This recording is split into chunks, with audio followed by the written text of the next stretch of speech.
Faut le mettre au fond. Passe ton ballon. Salut les amis, salut tout le monde, c'est le retour du podcast le moins régulier de France, et oui c'est bien Passe ton ballon, très heureux de vous retrouver pour le 6e épisode de cette saison 3, après une absence interminable d'1 mois et demi, on le sait, en espérant qu'on vous a autant manqué qu'à cet individu qui a tenté de se connecter sur notre compte Twitter il y a quelques jours, et bien qu'on salue chaleureusement d'ailleurs. Et bien sûr, comme à chaque épisode, je suis évidemment entouré de mes fidèles acolytes, à commencer par notre technicien en chef, qui, bien après 1 mois et demi d'absence, a dû démarrer son PC et OBS au Dynamo pour pouvoir lancer le stream. Bonsoir Idriss.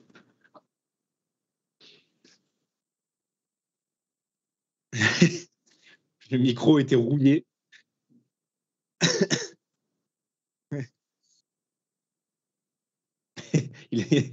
OBS a dit mais vous êtes qui monsieur? Pourquoi? Que voulez-vous?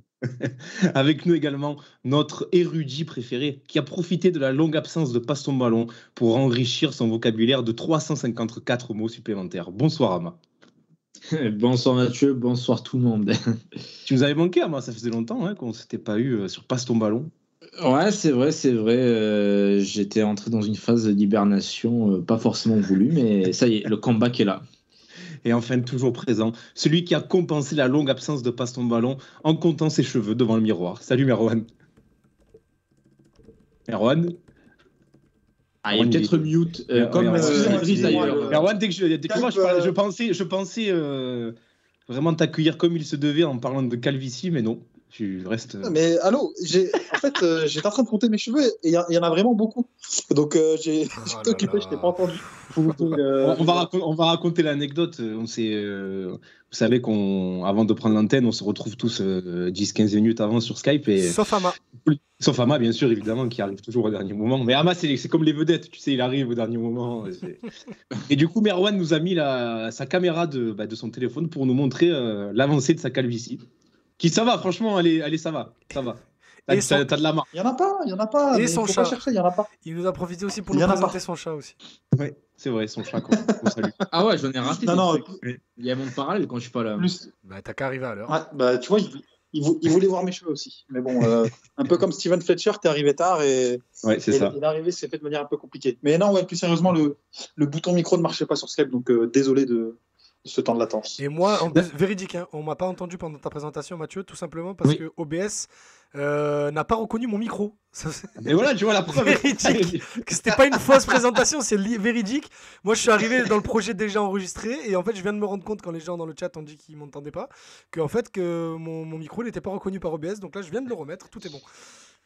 La preuve qu'on a trop été absent là, on est tous perdus. Moi j'ai dû rechercher mon micro dans le grenier, c'était terrible. On salue tous ceux qui sont déjà présents: Matawar, Ducky Smith, Yanis toujours fidèle, Kusok, John Davon, Vidam, Yak Barça 59, Ama Passe ton ballon, je sais pas qui c'est celui-là, Tino Panini, voilà. On vous salue tous, merci les gars d'être fidèles au poste, même si nous on n'est pas tout le temps fidèles, hein. Ça fait 1 mois et demi qu'on n'a pas fait d'émission, mais on est bien là ce soir et on se retrouve pour cet épisode où on va évidemment revenir sur l'excellente forme de l'Olympique de Merveille, toujours solide 2e de Ligue 1 et en course en Coupe de France, qui l'eût cru. On va évidemment évoquer les récents matchs tout en se projetant bien sûr sur le grand rendez-vous de dimanche face au PSG à domicile, le 2e de ce mois de février.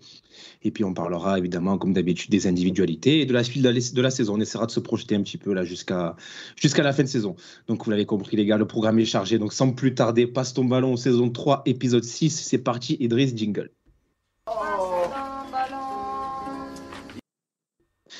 Les gars, avant de débuter, j'ai quelque chose quand même là. Après 3 ans de running gag à ce sujet, 3 ans à l'espérer événement, à en rêver sans trop y croire.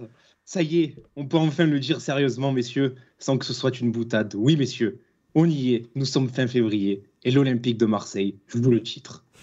Ah, ça fait du bien. Ça fait du bien de le dire sérieusement parce que vous connaissez le running gag qu'on a depuis des années où, après une victoire, on s'amusait à dire est-ce qu'on joue le titre. Mais là, on le joue vraiment, les gars. On le joue vraiment. C'est fou. Mais j'ai envie de vous demander, les gars, à quel degré on peut y croire.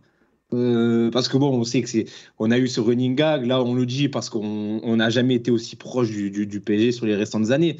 Mais à quel degré peut-on y croire, les gars, vraiment? Est-ce qu'on a le droit d'y croire à 100%? Est-ce qu'on est quand même dépendant de ceux qui sont devant nous? Dites-nous tout, les gars. Bah, tu y crois à 100% quand même. Enfin, t'es qu'à 5 points. Si Paris gagne dimanche, c'est une autre histoire. Mais franchement, pour les voir jouer, ils n'ont rien d'un champion, quoi. Donc, si tu arrives à limiter la casse, entre guillemets, à maintenir au minimum cet écart de 5 points dimanche, ils vont forcément perdre des points après. Ils tomberont pas chaque dimanche contre des équipes aussi naïves que Lille. Et toi, mine de rien, tu dégages une telle puissance que ouais, c'est l'année pour y croire ou jamais. Si tu crois pas là, tu vas y croire quand, quoi. Donc tu fais partie de la team match nul dimanche, on y croit quand même. Pas forcément victoire obligatoire. Oui, oui, totalement. Je sais pas ce qu'en pensent les gars, mais oui, totalement. Ouais, Je sais pas si le fait d'avoir vu Paris là contre Lille, j'ai vu le match en entier et franchement, ils sont friables à plein de niveaux. Et je peux pas croire qu'ils perdent pas 2 points d'ici la fin de la saison. C'est impossible. Je crois que Merwan, tu voulais parler, vas-y. Oui, en fait, je pense quand même qu'il faut qu'il faille les taper au Vélodrome parce que certes, Paris va perdre des points, mais je pense que l'OM ne s'en sortira pas non plus indemne d'ici la fin de saison, évidemment. Après, il faut aussi remettre en perspective Paris et la Ligue des Champions. Si Paris passe en Ligue des Champions, tu auras certes un peu plus de gestion. De leur côté, peut-être des points perdus en championnat. Si Paris perd, tu as 2 possibilités. Soit ils sont en roue libre complète et tout lâche et tout implose au club, ce qui est une vraie possibilité. Hein. Mais tu peux aussi te dire qu'il ne leur reste que ça et que derrière, ils vont laisser très peu de miettes parce qu'on a bien vu qu'il n'en fallait vraiment peu pour qu'ils mettent un tarif à tout le monde. Là, on voit quand même que le match face à Lille, c'est quand même scandaleux comment Lille se fait reprendre. Hein. Attention, belle performance, mais on ne parle pas de carque-fou contre une Ligue 1. Beaucoup d'équipes ont toujours peur du PSG et sincèrement moi je préférais quand même gagner les amis ce week-end, évidemment. Ouais, moi j'ai le sentiment que même le match nul, tu les laisses à 5 points, ça veut dire qu'ils ont encore quand même un joker et demi, ça sera compliqué. Ouais. C'est beaucoup et je suis un peu... En fait, je suis pile entre les deux parce que c'est bien qu'ils aient pris la parole avant moi parce que mon cœur me dit de croire à Ma. C'est bon, c'est foutu, ils vont pas suivre, les joueurs sont fous, ils ont envie d'être. Mais la raison veut aller du côté de Merwan. Parce que je pense pas qu'ils se sabordent comme ça jusqu'à la fin de saison. Ça serait drôle, mais je pense pas. Je pense, au contraire de tout ce qui se dit, que leur avenir en Ligue 1 n'a rien à voir avec leur avenir en Ligue des Champions. Je pense que qu'ils sortent ou qu'ils passent contre le Bayern, ils vont juste se reprendre à un moment en championnat parce que les mecs restent des compétiteurs. Et que l'absence de Neymar, je fais partie de ceux qui disent que c'est pas une bonne nouvelle pour nous. Il y a un élément important là que relève dans le chat Berber Léo et Yanis notamment, c'est le calendrier qui attend l'OM. C'est toi, Merwan, tu disais que l'OM ne va pas sortir indemne des matchs qui attendent l'OM sur la deuxième partie de saison. Il y a quand même un déplacement à Rennes là, la semaine suivant le classique. Là. On sait que Rennes, je crois que c'est la meilleure équipe à domicile de Ligue 1. Si je dis pas de bêtises, à vérifier, mais je crois qu'ils sont leaders du classement à domicile. Regarde, je t'ai mis le classement de Ligue 1 sur Twitch. Parfait. Mais à domicile, ouais, donc c'est la meilleure équipe Rennes. Tu vas quand même te déplacer à Lyon, tu vas quand même te déplacer à Lens, à Lille. Et on est la meilleure équipe à l'extérieur aussi. Mais on est la meilleure équipe à l'extérieur. Tu peux le voir comme ça aussi, mais c'est quand même des déplacements. Enfin, sur Lille, Lens, Rennes, Lyon. Là, par exemple, les 4 matchs que cite Yanis, je nous vois mal faire 10 ou 12 points. Quoi. Il y a forcément un match où tu vas te trébucher. Mais je suis en train de regarder le calendrier de Paris, pardon, et à un moment donné, ils vont faire Rennes, Lyon, Nice, Lens. Ces 4 matchs d'affilée. Alors, on peut penser ce qu'on veut de Lyon notamment, mais bon, ça reste quand même une grosse affiche sur le papier où ils peuvent se sublimer. Eux aussi, je ne les vois pas faire 12 sur 12 sur ces 4 matchs. Donc, vraiment, je pense vraiment qu'on a nos chances. On m'entend bien, messieurs ? Oui, bien sûr. Super. Oui, je suis complètement d'accord. Après, moi, vous savez, en ce moment, il y a ce grand sujet. Oui, mais il ne faut pas toujours y croire au titre. Attention, il faut gagner à Toulouse. Il faut gagner, il faut bien monter dans le bus. Il faut bien mettre son sac, mettre un peu de gel le matin. Je trouve qu'on va dans le pessimisme. Évidemment, tu as un calendrier et tu as totalement raison de le souligner, Matt. Rennes, ça va être compliqué. Lille, ça va être compliqué. Mais au bout d'un moment, si tu ambitionnes d'être la deuxième équipe de France ou, en l'occurrence, cette saison, gagner le titre, c'est des points que tu dois aller chercher, quoi. Enfin, on ne va pas se mentir. Aujourd'hui, tu es l'une des équipes en Europe qui a le plus investi sur le mercato d'hiver. Je crois que tu es la 5e équipe qui a mis le plus de ronds en janvier. faut qu'il retourne sur investissement, faut assumer le statut des joueurs que tu prends. Tu vas prendre Malinowski, tu vas prendre Unai, qui est un des plus grands espoirs du football mondial depuis la Coupe du Monde récemment. Tu vas prendre Vitinha, le plus gros transfert de ton histoire du club. Bon, maintenant, il faut performer, tu vois. Vidam qui nous dit aussi, puis même s'il s'effondre, il y a un club qui va aussi jouer le titre, c'est Monaco. Et moi, j'ai mis dans le conducteur, là, j'ai mis Monaco, les casse-burnes de service. Les gars, il faut qu'on en parle de Monaco, parce que franchement, ils nous font chier. Moi, non, mais c'est fou, j'ai l'impression qu'il y a 3 semaines, on avait 54 points d'avance sur eux. Mais non, en fait, là, ils sont juste là, ils sont derrière. Et ils n'arrêtent pas d'enchaîner, Les gars, eux aussi, ils peuvent légitimement croire au titre. Hein. Ouais, totalement, parce qu'en plus, leur remontée, là, comparé à la saison dernière, ils l'entament beaucoup plus tôt. Et ils ont un effectif, notamment offensivement, qui est bien fourni. Ouais, c'est Monaco est dans la discussion, beaucoup plus que Lens pour moi, même si Lens n'est qu'à un point de Monaco, mais non, en termes d'effectifs, de qualité de joueurs, tout simplement, ils sont bien au-dessus de Lens, selon moi. En plus, ils le font chaque année, leur remontée, là, c'est fou, quoi. C'est-à-dire, en novembre, tu les donnes morts parce qu'ils sont loin, ils sont 8e, ils ont 15 points de retard et arrive février-mars, ils sont de retour. C'est fou. Hein. En vrai, c'est typique de l'équipe qui qui commence sa saison trop tôt à cause de la Ligue des Champions et qui a du mal à digérer le début de saison, surtout que Monaco, ça fait partie de ces équipes-là qui sait en mai qu'ils vont devoir jouer la Ligue des Champions fin juillet, mais qui construisent encore leur effectif début septembre. Ce qui fait que tu détruis ton début de saison, mais que après, les individualités et la construction de ton effectif t'emmènent à cette obligation de résultat. Après, on parlait de notre calendrier. Le calendrier de Monaco est quand même aussi sérieux. Et avec la Coupe d'Europe en plus. Avec la Coupe d'Europe en plus, on va voir ce qu'ils feront contre le Bayern jeudi, mais normalement ça devrait aller. Mais bon, encore que.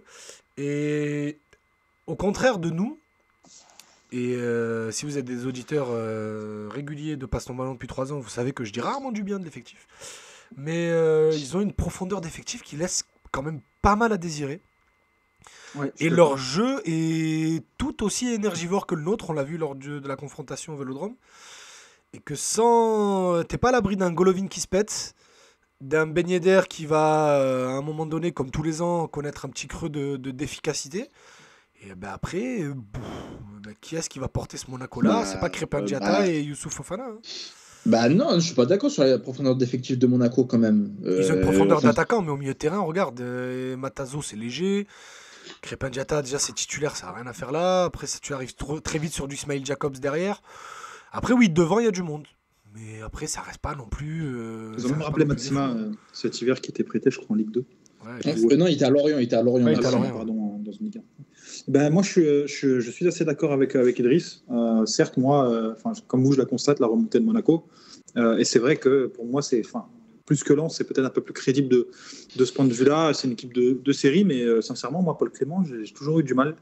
Je vois pas vraiment quelle est l'identité de jeu de Monaco. Et encore, je n'irai même pas jusqu'à ce que dit Idriss, c'est-à-dire que pour moi, ce n'est même pas une équipe qui a un plan de jeu énergivore. C'est une équipe qui bénéficie de grosses individualités.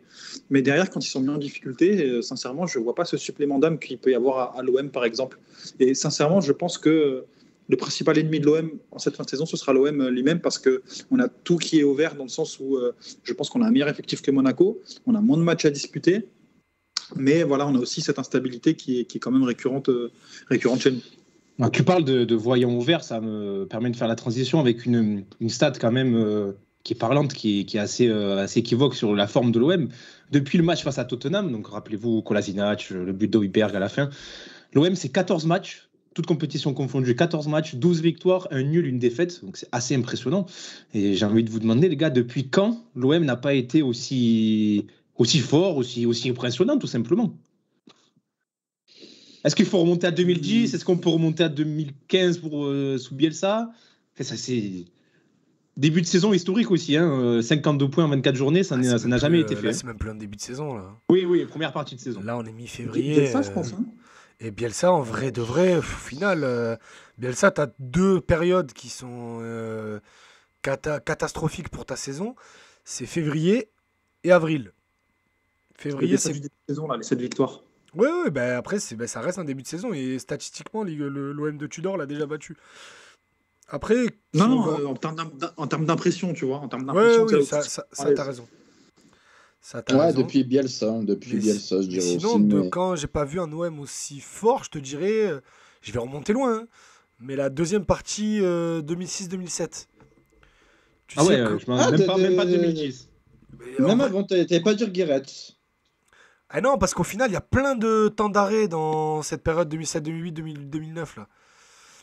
Mais 2006-2007, tu sais, au moment où Nasri prend vraiment sa place dans l'équipe à côté de Sana, et que Ouais, du mais coup, t'es pas plus léger défensivement à cette époque quand même. Ah Parce que ouais, là mais- aussi, c'est offensivement, t'es fort. Non, mais t'en prends- derrière. C'est vrai, non, c'est mais vrai que t'en- c'est compliqué. Ouais. non mais t'en prends 3, t'en mets 4 à chaque match, frérot.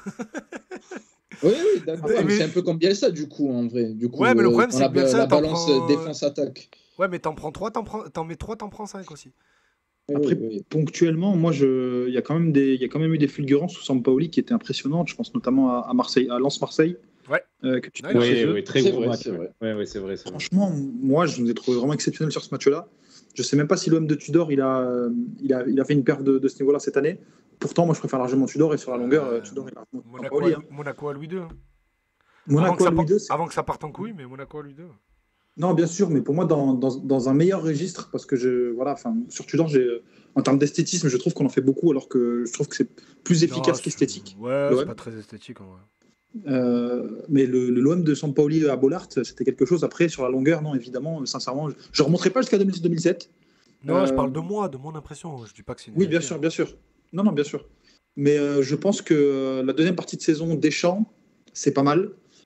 Après, en termes de sérénité, tu as aussi la première saison de Villas-Boas, quand on fait deuxième. Oh là là, que dalle. Non, en fait, le truc, c'est que tu dis, mais en fait, on est nul, mais on gagne à chaque fois. Et tu as Ouais, l'impression mais que mais t'es pas serein. Hein. Sincèrement, les matchs, tu dis, mais en fait, peu importe ce qu'il arrive dans le match, au final, on va gagner 1-0 ou 2-1 ou quelque chose comme ça. Ouais, je suis T'as pas même, d'accord. souvenez-vous du match face à Angers, où tu vas à Angers, tu laisses 60-70% de possession à Angers. Oui, Et oui, tu 2-0. arrives 2-0. Tu mets ta petite claque et tu rentres à la maison. Après, non, t'as pas cette impression de supériorité ou de rouleau compresseur comme t'as Ouais, en fait, c'est avec Tudor, tu vois. c'est pas vraiment le OM de Tudor, c'est pas de l'esthétique, c'est comme tu l'as dit, c'est rouleau compresseur. Ouais. C'est un monstre physique. J'ai l'impression qu'il marche sur ses adversaires à chaque fois, c'est assez impressionnant. Et ça fait lien avec ce que tu disais, Ama, sur l'OM à l'extérieur. Une autre petite stat, l'OM reste sur 6 victoires consécutives à l'extérieur en Ligue 1. Alors, c'est pas la meilleure série de l'histoire. J'ai vu qu'on a fait une saison, je crois que c'est avant les années 2010, où on fait 9 victoires consécutives à l'extérieur. Donc, alors ça, je me demande comment on a fait. Ah ouais, mais sous quel entraîneur? C'était avec Guéret, il me semble. Alors, à Oui, vérifier, mais je suis tombé sur 2008-2009. cette stat il y a quelques jours. Ouais. Et on fait 9 victoires consécutives à l'extérieur en Ligue 1, ce qui est assez énorme. 2008-2009, c'était la Voilà. meilleure équipe de l'histoire de la Ligue 1 à l'extérieur jusqu'au Paris de Laurent Blanc en 2016. Donc on en est à 6. Donc c'est quand même déjà très costaud. Et ça me fait vous poser la question, les gars, pourquoi l'OM est si fort loin du Vélodrome? C'est quand même une récurrente, j'ai l'impression, chez l'OM, tous les 2-3 ans, on est la meilleure équipe à l'extérieur à chaque fois. Ça me... Ouais, en vrai, 90% du temps. Hein. Ouais, c'est vrai. Hein, c'est vrai. 90% du temps, on est meilleur à l'extérieur. Après, moi, J'ai une théorie, franchement, mais vas-y. j'arrive pas à l'expliquer et je trouve l'excuse du on est à l'extérieur donc on n'a pas à faire le jeu beaucoup Là, trop elle est facile. fausse en plus, parce que l'OM... Et en non, plus, c'est le jeu. beaucoup non mais tu sais c'est les poncifs qu'on entend toujours de Oui, on est à l'extérieur, oui. on n'a pas besoin de faire le jeu. Quand tu joues à Angers à l'extérieur, que tu sois l'OM de Tudor, l'OM de Libop ou l'OM de qui tu veux, si t'es meilleur que ton adversaire, c'est à toi de le faire le jeu. Donc si d'autres personnes ont des théories, je prends parce que moi j'arrive pas spécialement à expliquer plus que ça. J'en ai une que je viens d'élaborer il y a environ 7 secondes, mais qui me paraît convaincante. C'est que l'OM, je trouve, pêche encore dans les grands matchs, et les grands matchs sont souvent à Vélodrome. Je pense qu'à l'extérieur, tu es à ton niveau, tu es une très belle équipe, tu es excellent. Mais on remarque aussi, je crois que sous Sampaoli, tu as aussi un problème à domicile. Je pense que quand tu as beaucoup de pression, cette équipe, elle a quand même pas mal de facilité à craquer. Et c'est souvent quand tu as ce contexte un peu électrique à la maison où tu as du mal finalement à le dominer ou à dominer tes grandes échéances, Tottenham, et on en passe. Francfort aussi. Ça s'est quand même un peu arrangé cette saison, je trouve. Bah, Du moins dans la proposition, dans le contenu, quoi. Oui, bah après, je trouve que tu as quand même eu des contenus encourageants ces dernières saisons, malgré le 1-1 scatophile de Sampaoli au Vélodrome. Mais je pense en tout cas que tu as quand même cette difficulté à conclure ou à maintenir une performance sur 90 minutes. Et cette saison, en tout cas, moi, dans les matchs couperets qui te font vraiment passer un cap, Nice, Tottenham, Francfort, c'est quand même des échéances où tu as de choc cette saison. Et ça, pour le coup, ça reste un point noir du mandat Tudor pour l'instant. Ouais, je suis d'accord avec Merwan, ça serait. L'explication, selon moi, serait plus à chercher dans l'approche mentale, parce qu'on ne peut pas se réfugier derrière l'aspect tactique et se dire ouais, les équipes qui viennent au Vélodrome, elles parquent le bus et basta. Parce que cette année, au final, tu pars contre Nice, qui a joué les coups à fond, tu te fais accrocher par Monaco, qui n'est pas venu pour C'était pas défendre. fou les deux. Hein. Ouais, mais tu vois, ils sont pas non plus venus à 11 derrière. Et De toute façon, tu tombes de moins en moins contre des équipes qui... Monaco, non, mais Nice, pas mal quand même. Hein. Lens qui vient te battre aussi, et ils sont pas venus pour ils sont défendre. Ils sont pas venus pour le faire, mais au final, ils ont été contraints de le faire. Oui, ils ont été intelligents, mais je veux dire, c'était pas non plus dans la caricature, c'est ça que je voulais dire. Ouais, non, mais c'est pour ça qu'on a un moment excitant de la saison, parce que là, tu as un contre-exemple, c'est le OM PSG au Vélodrome, où tu gagnes, et tu gagnes avec la manière.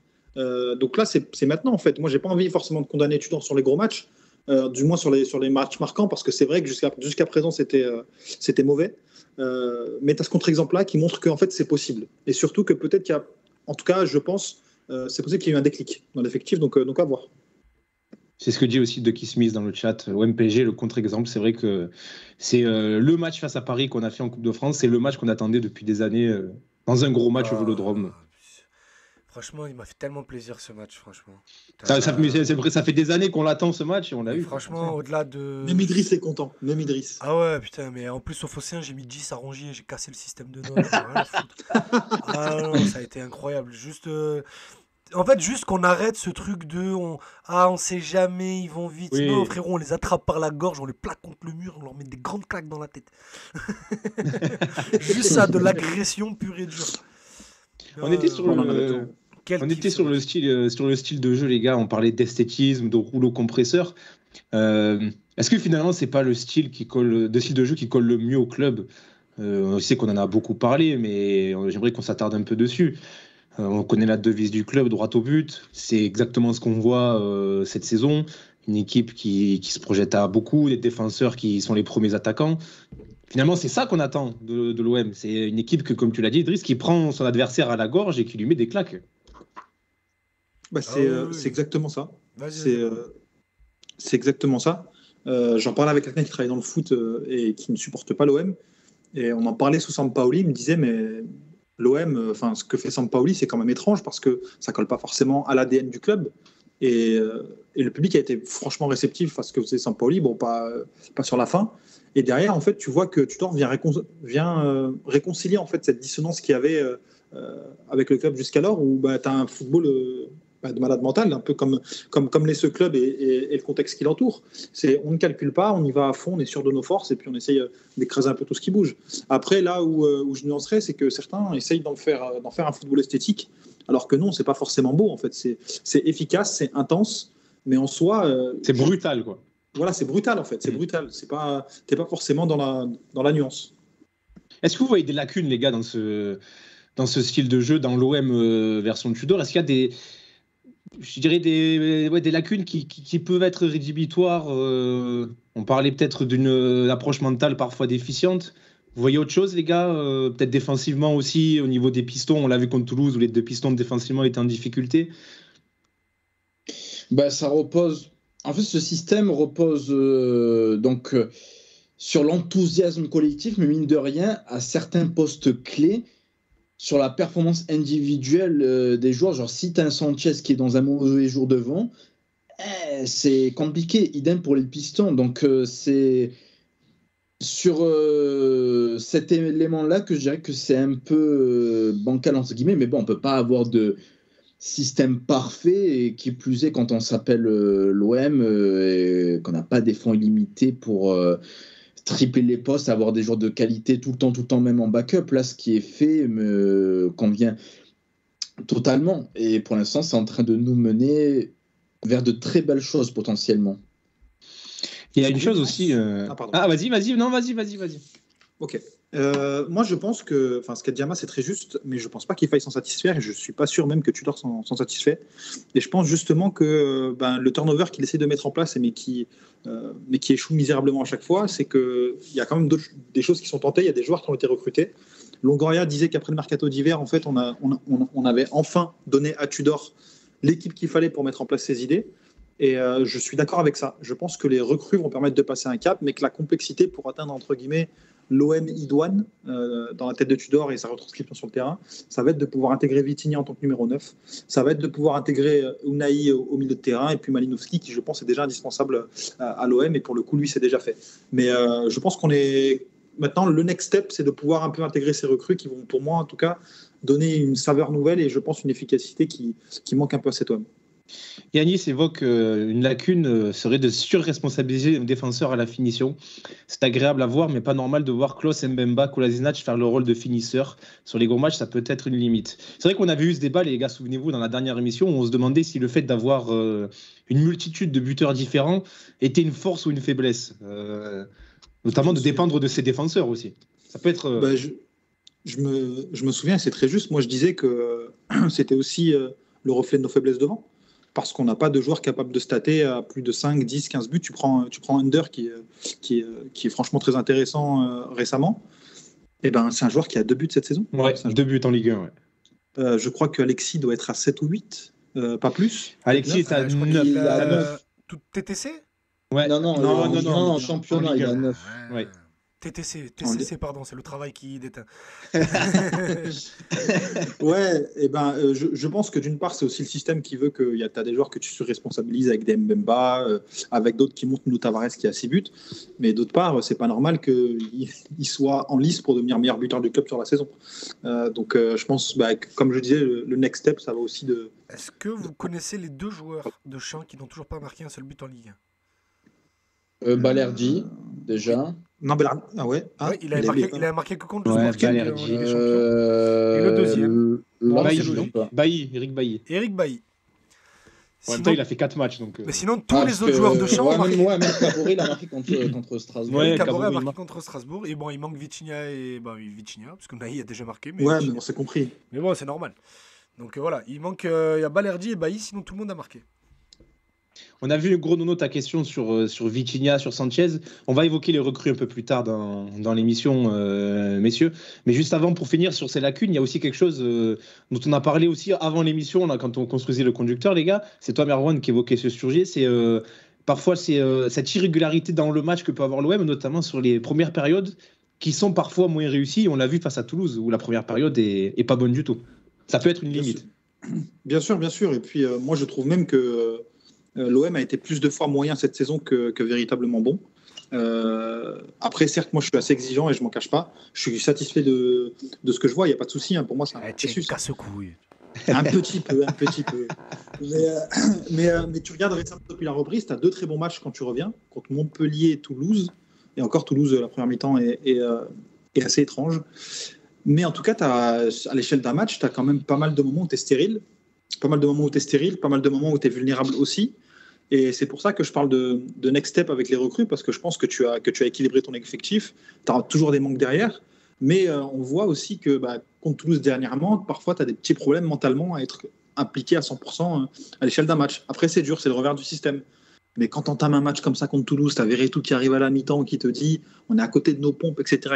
Et pour qu'un gars neutre comme lui le dise, pour le coup, je le salue parce qu'il a quand même été extrêmement honnête et intéressant sur cette sortie. C'est que pour moi, en tout cas, tu avais un problème qui n'était pas forcément du ressort de Tudor parce qu'à mon avis, le Croate, il a vraiment dû leur sonner les cloches à la mi-temps. C'est ce qui a été dit, je crois, par les joueurs en zone mixte après. Parce que quand tu regardes les réactions, tous disent qu'ils se sont fait un petit peu bouger à la mi-temps, et à juste titre d'ailleurs, c'était mérité. Les gars, avant de se concentrer sur le match de dimanche, j'aimerais qu'on parle un petit peu des individualités là, de ce qu'ont donné nos joueurs là, sur le mois et demi qui vient de s'écouler. Est-ce que vous avez des phénomènes depuis début janvier? On rappelle qu'on s'était quitté avant le match face à hier, donc ça fait quand même un petit moment, il y a eu quelques matchs depuis. Quel joueur là vous avez envie de mettre en avant, messieurs, sur ce mois et demi de compétition? Alors moi, ça va avoir beaucoup de valeur par rapport à tout ce que j'ai dit sur lui depuis qu'on a créé cette émission. Mais je ne changerai pas de mot parce qu'il a le droit de progresser aussi. C'est Valentin Rongier. Je croyais que tu allais dire du bien d'André Pierre Gignac, là, comme ça, sorti de jamais de la vie. Non, je le trouve à un niveau ahurissant. Le truc, c'est qu'on avait cette réflexion en off dans le bureau du Phocéen après le match de dimanche. Le truc, c'est que bon, il sera obligatoirement, enfin, normalement, dans la liste de Deschamps en mars. Ah, tu crois? Je suis pas sûr. Voilà, franchement, c'est obligatoire et je vais te dire pourquoi. Parce que ces deux concurrents au bleu, ce sont ses deux coéquipiers. C'est pas faux, oui. Parce qu'au final, Deschamps, il va pas tout chambouler son milieu. Il va repartir avec Fofana, Tchouaméni, Camavinga, Rabiot. Et il reste une place, voire deux. Ces deux places sont prises par Verretou et Guendouzi. Je pense que Fofana, il est assuré en équipe de France. Malheureusement, mais oui. Ouais, je pense. Ouais. Alors, malheureusement. Parce Ouais. que j'ai doute sur Fofana contre Merwan, franchement. Ah, ça a été le deuxième titulaire de la Coupe du Monde tout le long. Donc, Ouais, mais il a le droit de changer. Il n'a pas été fameux. on parle de Didier Deschamps, Ama. C'est pas faux. Non, mais je te dis pas que c'est ce que je souhaite. Non, c'est vrai. Je te dis pas que c'est ce que je souhaite, je te dis que c'est Deschamps, donc il va partir avec les 4. Et encore, limite, celui que je le vois le plus enlevé, c'est même pas Fofana, c'est Camavinga. Mais après, écoute, bref, c'est un autre Oui, débat. parce qu'au Real, maintenant, il joue arrière gauche aussi. Donc en plus, mais faute d'autre chose, il va le prendre. Donc si il va en équipe de France, il va pour y faire sauter un de ses deux coéquipiers. Et je vois saute qui? Il saute qui? Guendouzi, peut-être? En vrai, je sais pas, ça sera à Deschamps de le déterminer. Dans la logique, oui, parce que de toute façon, il joue au même poste que l'autre qui est à côté de lui et qui est pas non plus mauvais depuis le début. Bah ouais, mais Rongier, il est pas fort, il est Oui. incroyable. Incroyable. Le match qu'il a fait. Je suis content. Je suis content enfin qu'on pose du respect sur Valentin Rongier. Le match qu'il a. Mais ça change pas que c'est un joueur de merde. Mais après. Oh là là là là. Non, C'est après, pas possible. non, mais je rappelle juste que quand je disais ça, je parlais de ces saisons sous Villas-Boas et même l'année dernière avec Sampaoli, où offensivement il était négatif, mais dans un système de possession. Voilà, tu me l'enlèves de la bouche. Là, on lui demande juste de courir. Exactement. Ce qu'on demandait pourquoi on critiquait Rongier, c'est parce qu'offensivement, comme tu dis, c'est un joueur négatif. Mais Rongier, une fois que tu as acquis dans ta tête que il va rien t'apporter devant, il n'est pas efficace offensivement, il va pas te faire des passes D. Mais si tu demandes juste de faire ce qu'il sait faire, à savoir tout le reste, eh ben c'est un excellent joueur parce qu'il est intelligent. Il a un coffre incroyable, il a une sérénité mine de rien quand il est sous pression. Et ça, c'est un progrès qu'il n'avait pas avant. Ah non, la sérénité balle au pied, il l'a obtenu au cours de la saison dernière. Ouais, je trouve qu'il arrive bien à s'extirper du marquage, du pressing des adversaires à chaque fois. Mais l'an dernier, ça arrivait, rappelez-vous les matchs où il remplaçait Camara. Les premières, deuxième, troisième fois, c'était léger parce que justement sous pression, il était très vite stressé. Et au fur et à mesure de la saison, en jouant de plus en plus au milieu et en arrêtant de jouer à droite, il a progressé sur ce point-là. Et cette saison, il est infaillible sur ce point-là. Mais c'était pas le cas il y a 2 ans. Et encore moi, je suis d'accord, je suis pas d'accord avec vous. Parce que... Sur quel point? Après, Ama n'a pas fini. Parce que... Ah, pardon. Excuse-moi, c'est moi qui l'ai coupé honteusement. Non, moi, non, c'est pour finir. Non, je trouve que cette sérénité, il avait déjà. Peut-être que c'était juste gâché, entre guillemets, par les actions qui nous rendaient fous offensivement. Après, peut-être qu'il y a un léger progrès, mais il avait déjà cette base, en tout cas. Moi, je vous trouve un peu réducteur quand vous dites que dans un jeu de possession, Rongier serait inutile. Moi, je trouve surtout que sous Sampaoli, les milieux de terrain, Guendouzi y compris, étaient surresponsabilisés en phase offensive et c'est pour ça qu'on les trouvait nuls. C'était le même débat. Non, mais le problème, c'est que vous dites que parce qu'en fait, il est nul, balle au pied, dans un jeu de possession, il est inutile. Moi, je dis simplement que il n'est pas créatif. Tout comme Guendouzi n'est pas créatif. Et tu le dis parce qu'ils étaient responsabilisés, c'était mis en lumière. Oui, mais du coup, il pourrait très bien évoluer dans un jeu de possession, dans un poste où on lui demande simplement... plus bas. Tu vois. Mais pour moi, il n'est pas incompatible avec le jeu de possession. On avait le même débat sous AVB quand il évoluait avec Sanson et Camara au milieu de terrain. Et en fait, il était surstabilisé aussi parce qu'il jouait avec 2 joueurs, avec surtout Sanson, qui est un fantôme au milieu de terrain. Et pour le coup, tu disais, Rongier, il apporte pas grand-chose, mais parce qu'en fait, il devait être au four et au moulin. Et du coup, quand tu es un joueur qui est moyen, bon partout ou bon de partout, tu vas pas forcément faire des étincelles dans le registre créatif. Mais cette saison, il est vraiment excellent et pour le coup, je vous rejoins. On va répondre à la question de Ducky Smith qui nous l'a posée un peu plus haut dans le chat il y a quelques minutes, justement sur Rongier. Est-ce qu'on réitère l'expérience Rongier-Libéraux qui a été extraordinaire contre Paris, on le rappelle? Est-ce qu'on réitère ça dimanche, les gars? Non, tu dis non, Idriss? C'est dans les plans que tu dors. Ouais. Ça serait pas déconnant parce que si tu mets pas Rongier, ça veut dire que tu fais démarrer Bailly, on est d'accord. Mais est-ce que Bailly, c'est toujours la problématique? Il est inert dans les jambes. Il a 90 minutes. En fait, là, le gros problème, c'est pas Bailly et son rythme, c'est Gigot. On n'est pas sûr qu'il soit vraiment à 100% dimanche. Oui, il y a les deux. Donc, Du coup, tu pars avec Kolasinac, Balerdi. Et le troisième, il y a encore grosse hésitation entre Gigot, Bailly et ne mettre Rongier. Mais le truc, c'est que mettre Rongier derrière, c'est mettre Guendouzi avec donc Vertou au milieu, mais ça encore ça va. Mais c'est la solution de facilité pour garder Malinowski under et de demander à Malinowski de faire le troisième milieu avec Verretou et Guendouzi. Et dans ce match-là, c'est pas ce que soit Tudor. Donc là, on est que mardi. On va voir parce qu'ils ont repris l'entraînement ce matin. Bah, Mais, Malinowski, tu vas pas t'en priver sur un match comme ça. Tu vois Non, qu'il est déjà important dans le ballon. c'est l'homme, celui qui doit en sortir normalement. Toutes mes excuses, les amis. La discussion, elle n'est pas sur Malinowski. Hein. Malinowski, il joue, et basta. C'est dans quel rôle il va jouer parce que il y a deux joueurs qui sont en balance pour être titulaires et ça va dépendre aussi de ce qui va se passer derrière. C'est Under et Guendouzi. Après, il y en a un que c'est crucial dans ce genre de match, c'est Guendouzi.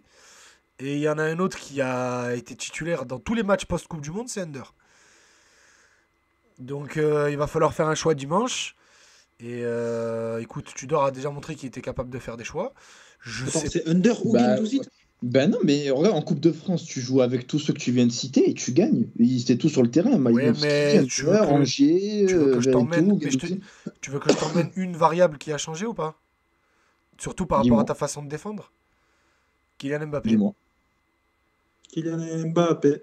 Kylian Oui, Mbappé, d'accord, tu mais défends pas pareil bon, face à l'attaque Neymar-Messi que quand il y a Kylian Mbappé sur un terrain parce que tu pouvais jouer le 1 contre 1 sur Neymar-Messi parce que la profondeur que tu avais à gérer, c'était Nuno Mendes et Hakimi. Très bien, c'est déjà bien de l'avoir fait. De devoir gérer la profondeur quand tu as le joueur le plus rapide de Ligue 1 en face, tu défends pas de la même façon. Donc est-ce que tu vas avec Rongier libéraux quand tu as Kylian Mbappé derrière? Je sais pas. Le truc, c'est que Mbappé, maintenant, il joue plutôt sur le côté gauche. En vrai, il joue un peu où il veut. Hein. Côté gauche. Et enfin, moi, je pense, en tout cas, c'est ce qu'on m'a dit, qu'il y avait aussi une tendance qui existait. Bailly, Rongier, Balerdi derrière, avec Bailly qui s'occuperait de à droite. Mbappé et une prise à deux avec Rongier. Donc c'est une tendance. Après, on m'a aussi dit que Under et Guendouzi joueraient. Enfin, en tout cas, que c'était une tendance. Évidemment, comme l'a dit Idriss, ils ont repris l'entraînement que ce matin. Après, ils ont déjà travaillé sur le PSG, à mon sens. Ah oui, ça y est, c'est en tête déjà. Mais oui, c'est une tendance. Donc On en moi, saura plus d'ici la fin de semaine. Mais ouais. Exactement. Mais ouais, moi, je vois pas pourquoi en fait Rongier ne jouerait pas dans la défense parce qu'en fait, c'est une solution qui a marché et Tudor est sensible à ça. Donc non, moi, je vois plutôt Rongier, Bailly, Balerdi derrière. Ouais, je suis assez d'accord. Ça te permet de remettre Guendouzi titulaire, de mettre Under. En fait, mettre Rongier derrière, ça te libère de la place devant pour t'éviter des choix compliqués à faire aussi, je pense. Exactement, parce que comme tu as dit, Idriss, Guendouzi, tu peux pas t'en priver pour ce genre de match. Moi, Malinowski, je pense qu'on peut pas s'en priver pour ce genre de match. Et même s'il y a la variable Mbappé, mine de rien, tu dois aussi, toi, construire ton 11 par rapport à tes forces. Tu as pas Mbappé, c'est un joueur hors norme dans tous les cas. Donc, tu mets Mbemba ou Bailly, a priori, sur le papier. Mbappé, il doit les traîner normalement sur le papier. Mais au final, si tu fais un 11 cohérent sur tes forces, tu peux contourner ce problème et les battre comme tu l'as fait en Coupe de France. Même s'il n'est pas là. Même si t'es pas là, pardon. Les gars, pour conclure sur Rongier, une question. Est-ce que vous êtes d'accord avec l'immense Daniel Riolo qui dit que Valentin est meilleur que certains milieux du Paris Saint-Germain? En ce moment, oui, mais il ne faut pas déconner quand même. Évidemment. En ce moment, mais il ne faut pas déconner quand même. Par contre, il y a un truc, les amis, je pense que Rongier laissera peut-être une plus grande place à l'OM que Verratti au PSG. Ah, peut-être. Qui sait Ça, ouais, c'est pas faux. C'est une bonne réflexion. Oui, pourquoi pas. Et je préfère avoir la carrière de Rongier que celle de Verratti. Ouais, oui, tu as moins sensation de gâchis. Rongier maximise ses qualités. Ça, c'est clair. Tout à fait. Les gars, un autre joueur à mettre en avant, hormis Rongier? Verretou. Enfin, pour moi, Verretou. Oui, aussi. Mais Verretou, vous savez, comme moi, j'aime bien son style de jeu. Même en début de saison, je prenais sa défense et je suis content de voir l'importance qu'il a pris dans le jeu. Aussi bien offensivement que défensivement, il permet vraiment de de bien assurer la transition, d'aérer le jeu par sa qualité de passe, etc. Et même sur coup de pied arrêté. Mine de rien, si on a autant marqué cette saison sur coup de pied arrêté, il y est pour quelque chose. Et je trouve qu'il est vraiment bien monté en puissance et qu'il a justifié l'investissement qui a été réalisé sur lui. Mais comme l'a dit Merwan, Sanchez aussi, tu peux le mettre en valeur, surtout que, comme je l'ai dit durant cette émission, s'il n'est pas en forme, ben, tu le sens quand même un peu beaucoup. Dites-nous dans le chat aussi ce que vous en pensez et quel joueur vous voulez mettre en avant. N'hésitez pas, on a du Balerdi aussi. Sanchez. Ouais, Balerdi, c'est pas trop sa période pour le coup. Ouais, il n'a pas été très bon contre Toulouse. Ça fait quelques matchs, c'est compliqué, mais Malinowski, moi je trouve qu'on sous-estime beaucoup son apport. Je trouve que l'équipe n'est pas la même quand il est là, et je suis content de le souligner parce que quand même il a fait 1 ou 2 matchs très moyens au début où il était un peu, tu disais mais il marche, il comprend où il est. Moi j'avais éteint mon micro. Voilà, le rythme de la Serie A et le rythme de la Ligue 1 c'est pas le même. Non, c'est clair. C'est quelqu'un qui regardait en tout cas beaucoup de Serie A. Et le rythme, c'est pas le même. Donc quand en Serie A, il a le temps de faire 3 touches de balle avant que quelqu'un vienne, là, mon pote, t'as des milieux ultra athlétiques, des défenseurs centrales, comme le veut l'expression désormais populaire, comme disent les jeunes, bien maffé, bien tieb, qui viennent te manger dans les genoux.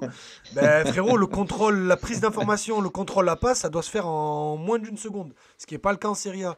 Donc le talent dans les pieds, il l'avait, on le savait tous, mais il fallait encore que l'exécution suive, ce qui n'a pas été le cas sur les 2-3 premiers matchs, puis il s'est mis en rythme.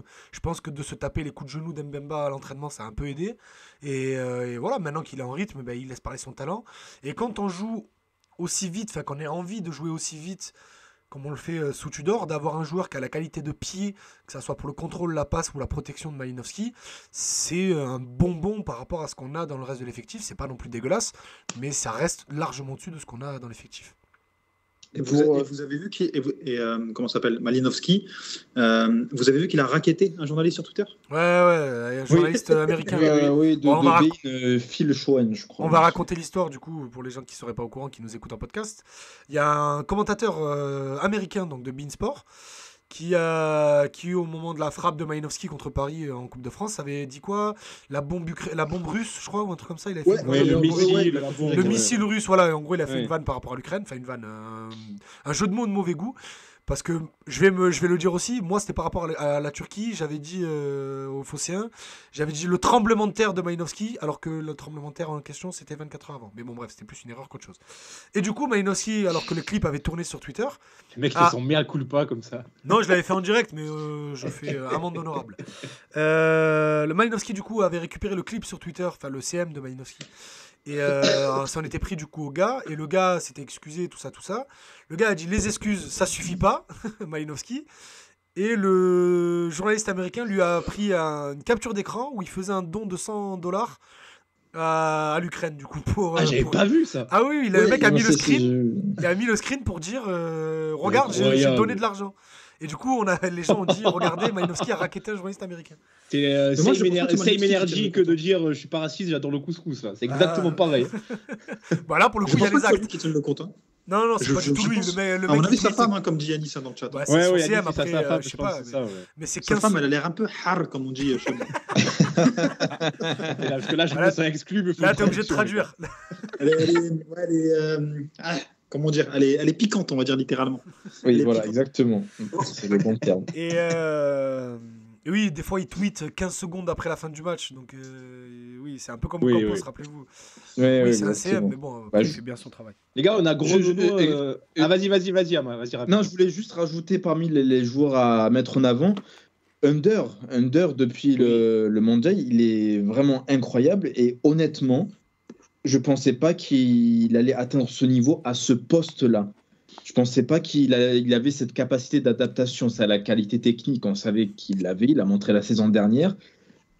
Mais là, vu comme la saison était partie pour lui, etc., on parlait peut-être de départ, etc., eh ben, je suis content de voir qu'il a travaillé, que Tudor a réussi à lui faire rentrer certaines choses dans la tête. C'est vraiment une plus-value, quoi. Et c'est pas pour rien que Guendouzi va de temps en temps sur le banc.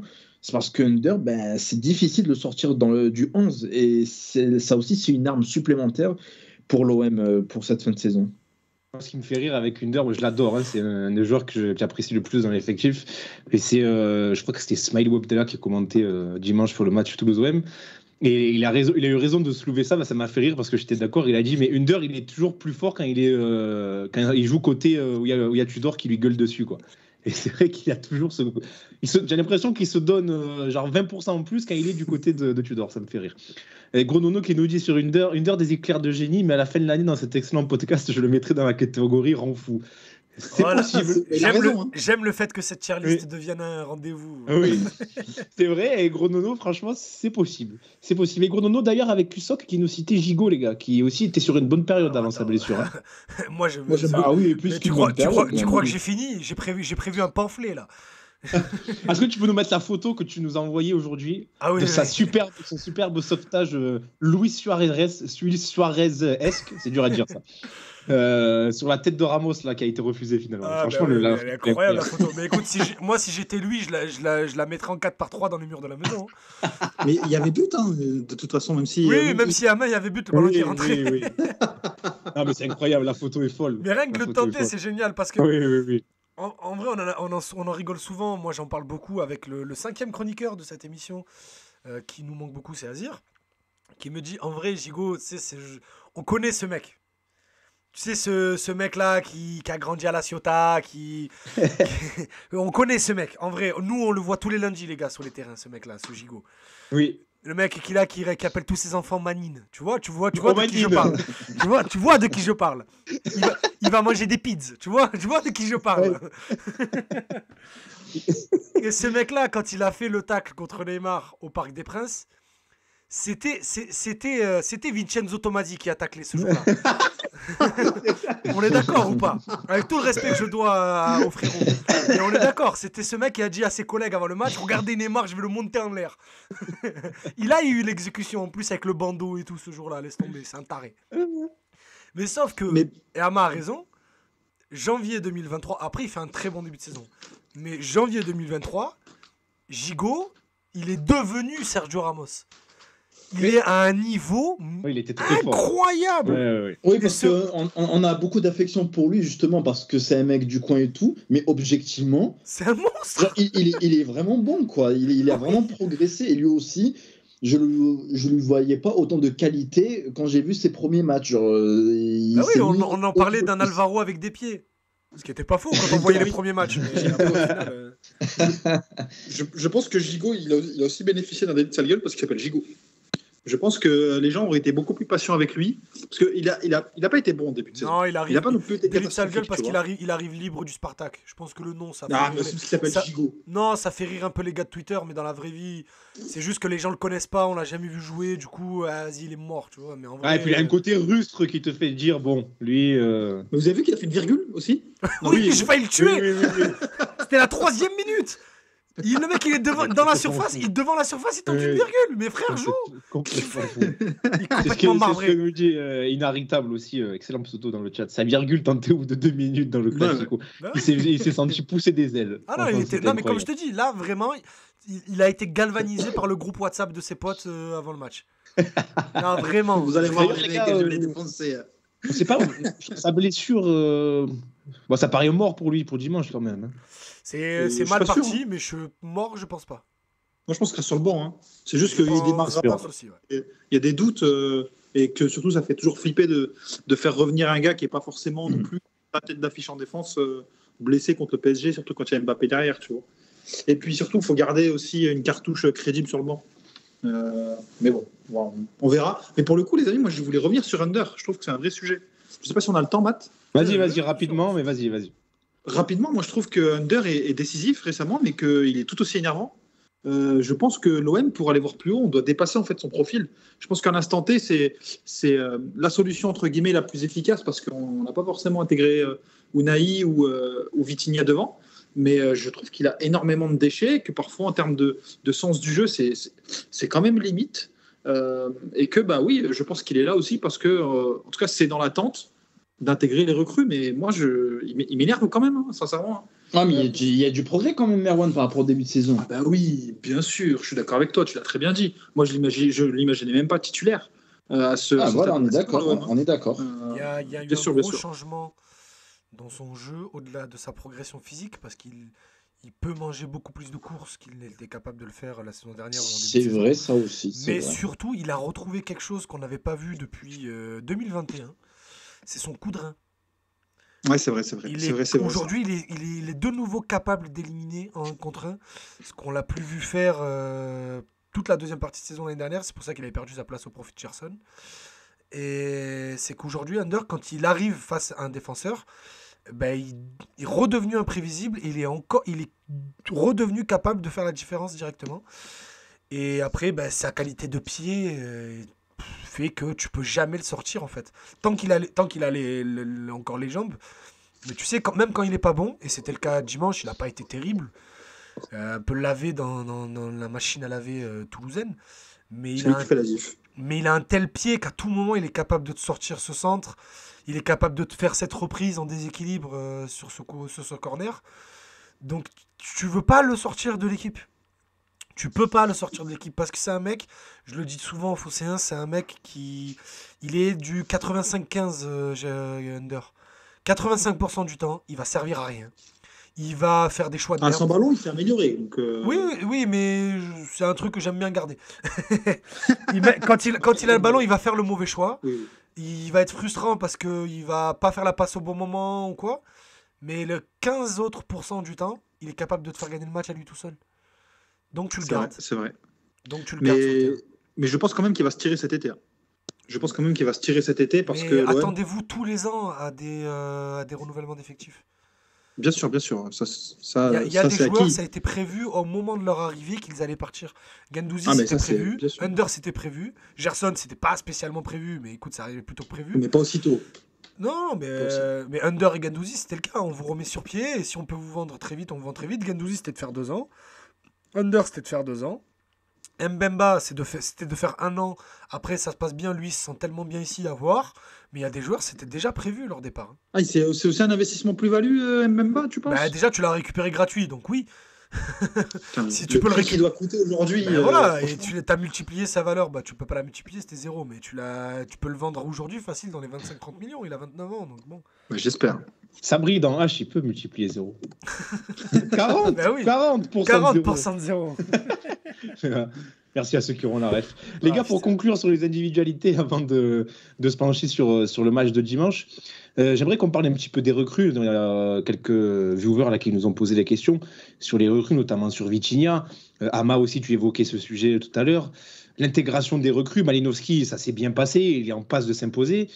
C'est quand même un peu plus difficile pour Unai et Vitinha, même s'il faut leur laisser du temps. Là, la problématique pour Tudor, elle est compliquée. Comment peut-il intégrer progressivement les recrues, tout en sachant qu'en même temps l'équipe tourne bien. Peut-être qu'il peut être tenté de rester avec ce 11-là. C'est quand même compliqué à gérer, les gars. Ouais, c'est compliqué et seuls les résultats, malheureusement, vont justifier ou pas sa stratégie. Regarde Vitinha, il a essayé de le mettre. Vitinha, son premier match, il n'a pas été forcément bon. Tu lis ici des trucs ahurissants sur lui au bout de 60 minutes. C'est une Unai, ouais, voilà, Unai, là, il fait un match titulaire, il est sorti au bout de 45 minutes. C'est compliqué en vrai, surtout quand tu as une équipe qui tourne aussi bien, que tu as déjà d'autres joueurs qui étaient avant là que tu dois gérer en termes de rotation. Peut-être les intégrer petit à petit, à coup de 15, 20, 30 minutes, et que les gens ne s'affolent pas s'ils ne voient pas Vitinha titulaire, même si c'est le plus gros transfert de l'histoire du club. C'est peut-être aberrant de dire ça, mais il faudra être patient avec lui et attendre qu'il soit prêt déjà lui, et surtout qu'il y ait une fenêtre de tir pour lui pour qu'il puisse s'intégrer. En vrai, Mais les gens sont patients parce que les résultats sont bons. en Ouais, ce moment, voilà. donc, Et ouais, puis- c'est vrai, et les gens c'est- sont pas c'est- encore pressés, tu Ouais. vois. Mais c'est vrai que C'est ça, c'est et juste puis le une- titulaire à sa place est fort. Donc, c'est juste une petite caste en de- vrai, toujours d'internet, tu vois, qui, sans que ça soit méchant ce que je dis, mais qui veut de la nouveauté, veut de suite tout le temps voir tout et de suite avoir des réponses sur tout. Alors que l'équipe tourne très bien, donc il n'y a pas forcément de raison qu'on prenne le temps. Il a que 20 ans. Donc, comme tu l'as dit, Ama, on est dans une équipe qui tourne, dans un système qui est difficile à assimiler. Donc, qu'on se presse pas. Il aura le temps, il a signé 5 ans de toute façon. Donc, et la saison est encore très longue. Ouais, mais moi je trouve qu'on devrait aussi commencer à lui donner des minutes. Par exemple, contre Toulouse, tu peux le faire rentrer un quart d'heure de la fin. Ça, Pareil, oui. le match avant. Mais regarde, au je final, trouve contre que- Toulouse, Igor Tudor a beaucoup de mal à leur faire confiance pour l'instant parce que on a du mal à plier nos matchs. Oui, non, mais. Donc, et regarde, tu mais vois, il y avait 3 à la 75e minute. Hein. Ouais, mais regarde, au final, il y a 3-2 à la 83e, tu vois aussi. Donc, Bien sûr, mais à la non, mais je 75e te dis pas que je ferai la même chose, c'est différent. je te dis qu'il est frileux. Après, regarde, Unai, il rentre à 3-1. Ah, mais bien sûr. C'est juste Vitinha qui est un peu. Voilà, parce que ça implique de faire sortir Sanchez, en tout cas dans l'esprit de Tudor. Donc, il veut piano. Mais moi, j'aimerais bien qu'on teste Sanchez et Vitinha ensemble parce que je pense que défensivement, tu n'y perds pas à voir le contraire. Et je suis persuadé que Sanchez, il ferait du bien derrière. Et en tout cas, je trouve que tu aurais pu donner plus que 3-4 minutes comme il l'a fait récemment. Sincèrement, je ne vois pas à quoi ça sert pour faire ça. Et je ne parle même pas de le mettre dès le départ. Là, je peux comprendre et je pense qu'il y aura le match d'Annecy pour faire ça. Ouais, je vois bien les deux qui- démarrer, là. Vitinha, Unai contre Annecy. Si tu les Et au lances moins pas là. quelques minutes en plus, quoi. Au moins quelques minutes en plus, parce que là, c'est quand même dur. Ouais, c'est Mais pas après, facile pour lui. c'est pas seulement contre Unai et Vitinha, c'est tous les remplaçants qui mettent beaucoup Bien de sûr, temps à rentrer bien en ce sûr. moment. Parce qu'on parle, les gars, il y a, C'est vrai, il y a c'est un an je crois que c'est la première fois de l'histoire de Passe ton ballon qu'on n'a pas prononcé son nom dans une émission. Mais il y a quand même le deuxième plus gros transfert de l'histoire du club, le plus gros salaire du club, qui lui aussi ne rentre plus en jeu, hein, Bah, qui ne joue plus. Hein. officiellement, c'est toujours le plus gros salaire de l'histoire du Payet. club. Payet. Et dont on parle même plus. Hein. Bah après, le match contre Nice, sincèrement, moi je trouve qu'il est responsable à 70% du fait que Vitinha ne joue plus actuellement. Hein. Sincèrement, sincèrement, hein, le match qui sort à Nice, tu te dis, mais Ouais, ça, c'était me rappelle, en horrible. fait, ça me rappelle Payet ou André Villas-Boas, vous savez, quand il était vraiment bouffi, qu'il était physiquement, mais à la rue, je crois, comme on l'a rarement vu dans sa carrière, qu'il n'arrivait même plus en fait. Désolé, opinion impopulaire totale, mais je l'ai pas trouvé mauvais contre Nice.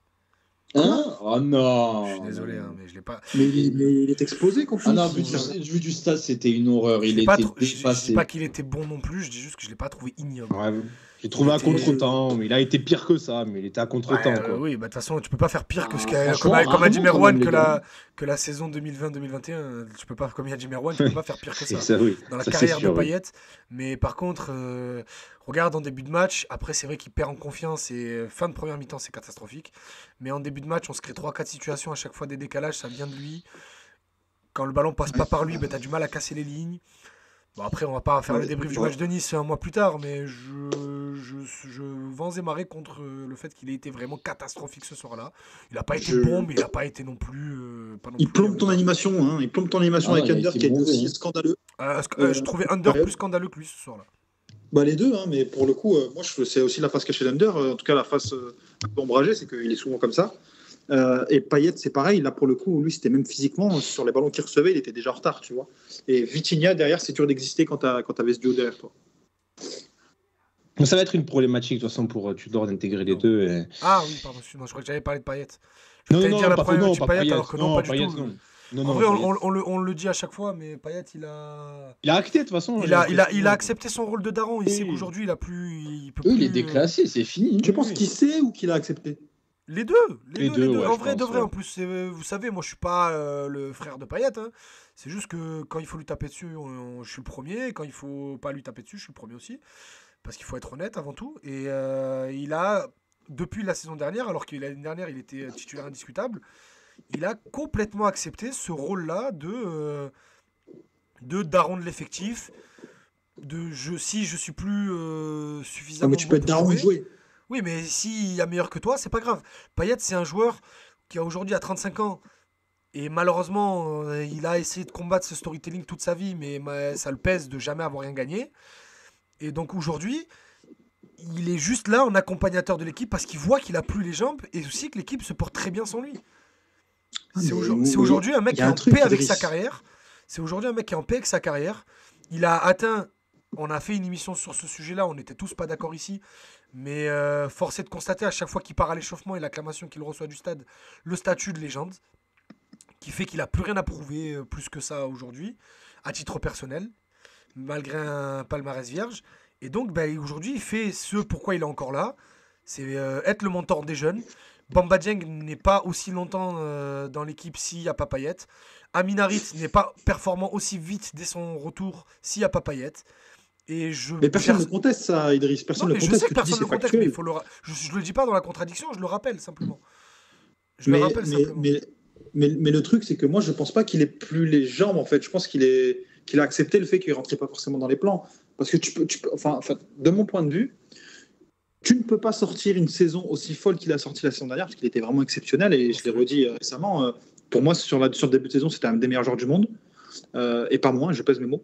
T'as raison. Et derrière, être méconnaissable comme actuellement. Et après, c'est aussi simple que ça, Merwan. C'est que l'an dernier, tu as un système qui est fait pour lui, dans une toute petite pace, dans un tout petit rythme, et que cette année, tu lui demandes. Une toute petite pace. Et ça va passer. C'est Mbappé, ça, normalement, qui dit dribbling, defense, man. Alors, les amis, on accueille Will Steele ce soir avec nous. Non, mais... Et du coup, il est vexé, il parle plus. En vrai, quand je l'ai dit, je le savais. Je me dis, putain, ils vont pas le relever. T'as pas eu envie de te frapper quand tu l'as dit? Non. J'écoute beaucoup. Je regarde beaucoup d'émissions sur la NBA, du coup, pour moi, c'est logique. J'ai adoré Merwan, comment il a fait la police. Et oh, ça va passer, ça. Ça va passer. Mais au moment où je l'ai dit, je le savais. Mais du coup, bref, au-delà de ce qu'on lui demande, parce que je refuse juste de dire que Payet il n'est pas adapté parce qu'on court beaucoup. Il y a des joueurs qui courent pas beaucoup dans cette équipe, ça pose pas beaucoup de problèmes. C'est juste que le ballon doit circuler beaucoup plus vite et que il s'est pas adapté à son jeu de jouer comme ça. Ouais, ça je suis d'accord, mais pour le coup, c'était juste pour nuancer le fait que je pense pas qu'il ait accepté qu'il était finito, mais plutôt qu'il ne rentrait pas forcément dans les plans. Tu vois. L'un n'empêche pas l'autre. Hein. Ouais, mais bon, les gars, de toute façon, je vais vous mettre tous les deux d'accord. On connaît le scénario.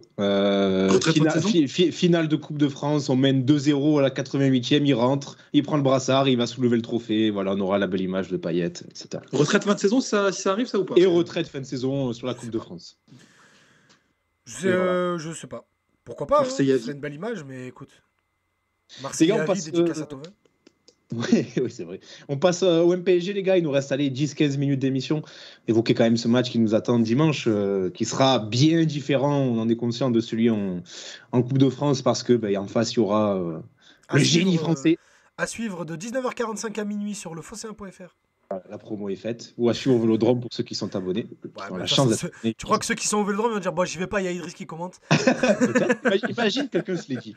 D'ailleurs, t'as des haters, ça me fait vraiment rire des fois quand je lis sur Twitter. T'as vraiment des haters, c'est drôle. Moi, c'est même pas des haters. Oui, j'adore des fois. Moi, j'aime bien parce que Idriss. Je tiens quand même à dire qu'Idriss a beaucoup d'autodérision là-dessus et qu'il n'hésite pas à nous envoyer les messages qu'il voit dans le chat où il dit oh non, Idriss encore là, c'est pas possible. Les gens comprennent pas que c'est mon travail, que je suis là tout le temps en fait, c'est mon travail. Il y a des gens qui disent oh putain, mais pourquoi vous avez encore invité Idriss? C'est dans mon contrat, frérot, écoute. C'est là. Hein. Oh non, Idriss, on va pas regarder, j'adore. C'est génial. Moi, ça me non, mais les gars, sur le match de dimanche, est-ce que et ça me surprend, ça me troue le cul, désolé de l'expression de me poser cette question. Mais avant un OM PSG de poser cette question, mais est-ce que l'OM est favori de ce match? Non, quand même pas. Oh là là, on est vraiment à la 50-50. Hein, on l'aimerait, mais non. 50-50. 50-50, pareil qu'avec moi. Parce que franchement, j'insiste, les matchs du PSG, je les ai tous vus récemment. Mais quand, par exemple, en ce moment, le milieu qui a le plus de personnalité chez eux, c'est un mec de 16 ans, ne me dites pas qu'on ne peut pas les taper. Parce que franchement, Verratti, il est en dessous. Vitinha, que j'aime beaucoup, il est en dessous. Et je parle même pas des fois. Exactement. Et je parle même pas des Fabien Ruiz et des Solaires, etc. Fabien Ruiz, moi, ça fait partie de mes plus grosses énigmes du monde du football. Ah ouais, je ne comprends pas comment des recruteurs. Non, mais même à Naples, moi, j'ai jamais été fan de ce joueur. Je comprends pas comment des mecs. C'est un joueur élégant, qui a quelque chose quand même. Pas d'accord du tout. Moi, je comprends pas comment des gens qui sont payés pour analyser ce sport et donner leur avis sur du sport et qui ont de l'argent en main pour conclure ce genre de transfert se disent à un moment donné que Fabien Ruiz c'est une bonne solution.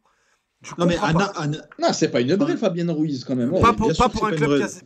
On a trop parlé de Fabien Ruiz dans cette émission. Pas pour un club qui a des ambitions pareilles. Je te jure que Fabien Ruiz, à part dans l'OM de Villas-Boas, j'en veux pas. Bon, bref. Vas-y, reprends. Non, du coup, je faisais un laïus sur leur milieu, mais même, donc il y a ça. Neymar Attends, sera pas là, mais Il a dit la Yus, là. Il a dit la Voilà, Yus. on est d'accord. Voilà, j'allais dire. Ah merde, Là, quand c'est moi, vas-y, c'est bon. Ça fait partie des 350 mots qu'il a appris. Non, mais Ama, il parle en lorem ipsum, là. Il va commencer à me choper, là. Vas-y. Neymar sera pas là. Alors on peut se penser ce qu'on veut de Neymar. Parfois il prend des rouges contre nous, parfois il est transparent. Mais là, il va être remplacé par un mec comme Ekitike, qui est critiqué par tous les supporters PSG. Et derrière, c'est pas fameux non plus. Ils ont mis Pembele à droite lors du dernier match, il n'a pas été bon. Kimpembe est revenu, il a été mauvais. Inch'Allah titulaire Kimpembe dimanche.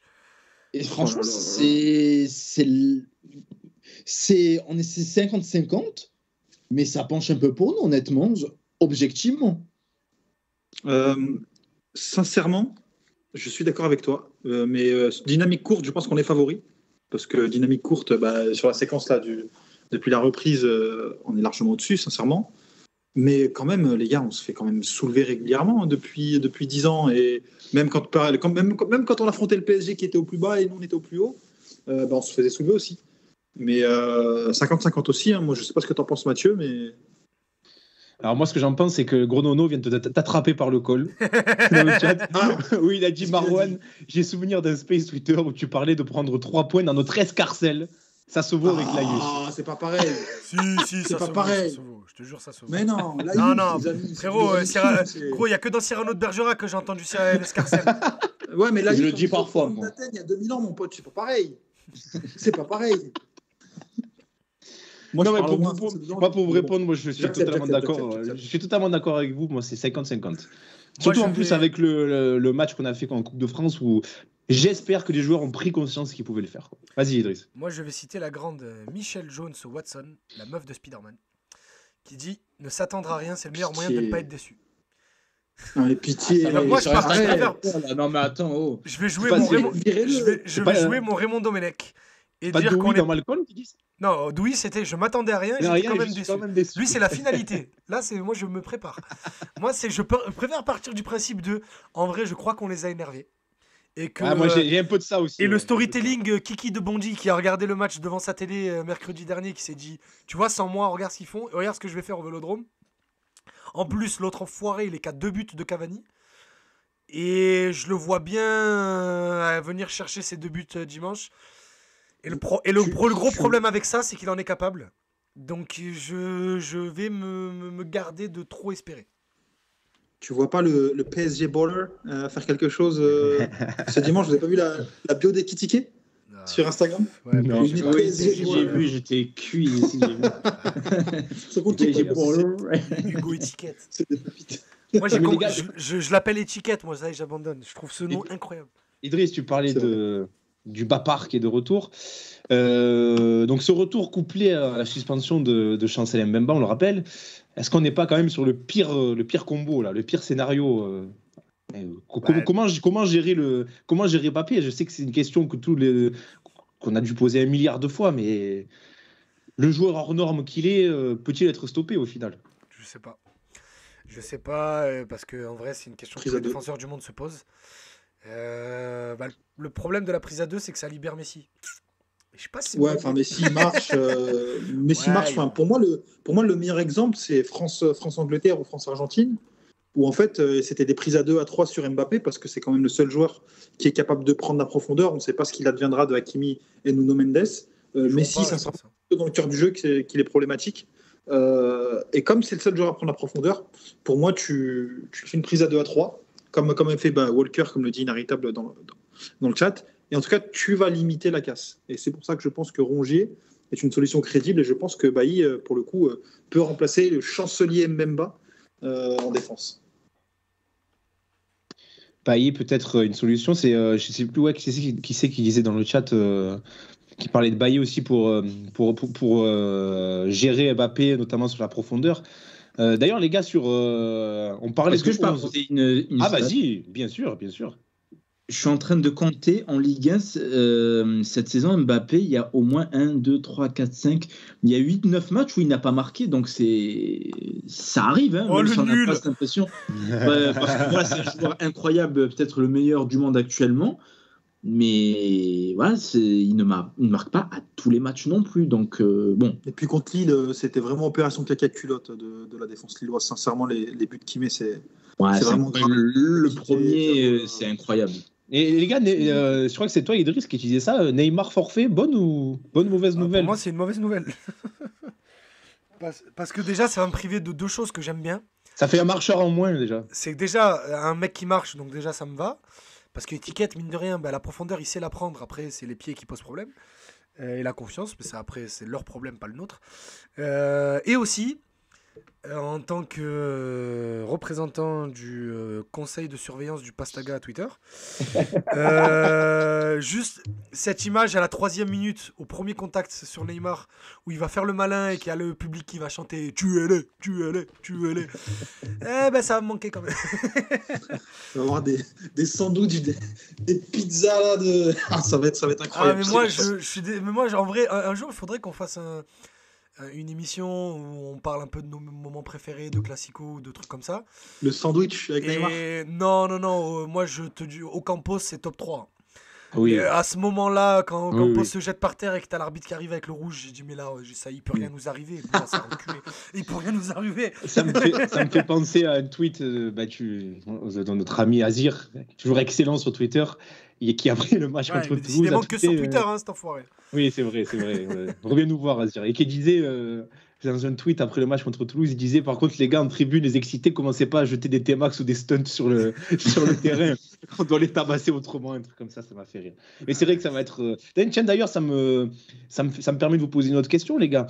Sur ce match qui arrive dimanche, dans l'attente, dans le contexte, les forces en présence, les dynamiques, etc., comment on le situe par rapport à l'OM PSG 2015 là, sous Bielsa, où on rappelle les deux équipes étaient encore en lice pour le titre. L'OM est à ce moment-là à 5 points de Paris. Exactement la même configuration. Et mais par contre, à l'époque, tu étais 3e avec Lyon entre les deux. Mais voilà, le truc, c'est que c'est pour ce genre de match-là que tu vis une saison. Et c'est pour ce genre de match-là et pour ce match-là même, dans cette atmosphère-là, que tu signes en début de saison pour rejoindre l'Olympique de Marseille. Ouais. Donc tout le monde va faire son travail, aux joueurs de faire le leur. Oh là là, Igor, c'est beau. En direct dans Passe ton ballon. C'est magnifique. J'ai envie de conclure sur ça presque, tellement c'était beau. Je vous rappelle, parce qu'en vrai, moi je l'ai un peu en travers le match contre Tottenham. Rappelez-vous cette superbe animation sur la caplette avec les fumigènes qui font la haie d'honneur au bus et tout. Tout avait été trop bien fait dans l'avant-match. Tout le monde s'était très bien tenu. Il n'y avait pas eu d'embrouille aux abords du stade et tout. Et le match avait très très bien commencé. Et puis il y a eu le scénario qui va avec. Et j'aimerais, je ne vais pas dire pour une fois parce qu'on l'a fait il y a 10 jours et contre Lyon en novembre dernier, mais qu'on continue sur cette lancée-là où la ville et les joueurs vont dans le même sens et les joueurs récompensent le public de l'atmosphère et l'ambiance de fou qu'ils vont donner.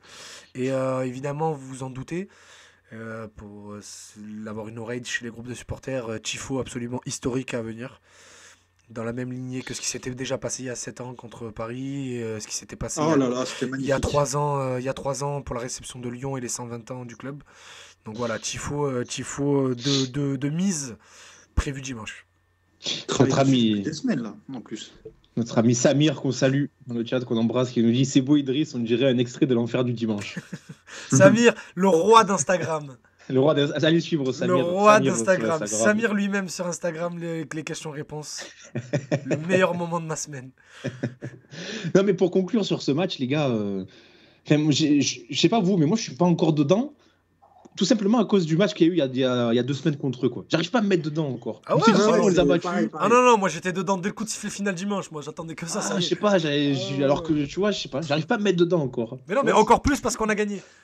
Donc en plus je me dis on va le refaire.